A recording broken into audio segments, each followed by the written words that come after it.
বন্ধুরা, welcome to my channel. এখন কথা বলবো পাঞ্জাব ভার্সেস দিল্লি ম্যাচ নিয়ে। যুদ্ধ আবহের ধর্মশালার ম্যাচে ঠিকভাবে সম্পূর্ণ করা যাবে তো, এই নিয়ে প্রশ্ন ছিল।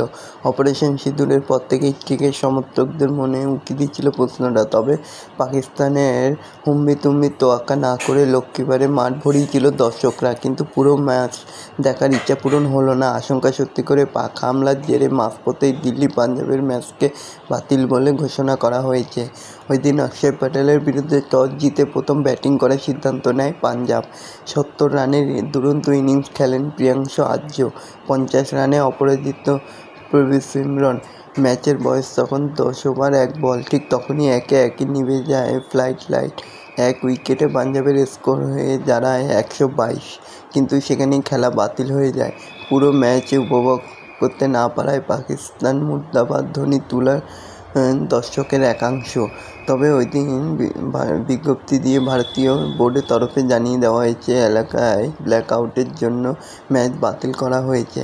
ভারত পাক সংঘাতের আবহে বাতিল করা হয়েছে বহু বিমান। ধর্মশালা, পাঞ্জাব সহ বন্ধ দেশের ২৮টি বিমানবন্দর। ফলে পাঞ্জাব থেকে টিকিটারদের ফেরানোর জন্য বিশেষ ট্রেনের ব্যবস্থা করেছে বোর্ড। উনা থেকে ছাড়বে সেই ট্রেন। তবে আগামী ১১ই মে ধর্মশালায় পাঞ্জাব বনাম মুম্বাইয়ের যে ম্যাচ হওয়ার কথা তা সম্ভবত সরিয়ে নেওয়া হচ্ছে, যদিও সেটা নিরাপত্তার কারণে নয়। বিমানবন্দর বন্ধ থাকায় যাতায়াতের অসুবিধার কথা ভেবে ম্যাচটি আহমেদাবাদে সরানো হতে পারে। তো বন্ধুরা, এরকমই সব খেলার খবর প্রতিনিয়ত জানতে হলে চ্যানেলটিকে অতি শীঘ্রই লাইক, কমেন্ট, সাবস্ক্রাইব করতে ভুলো না।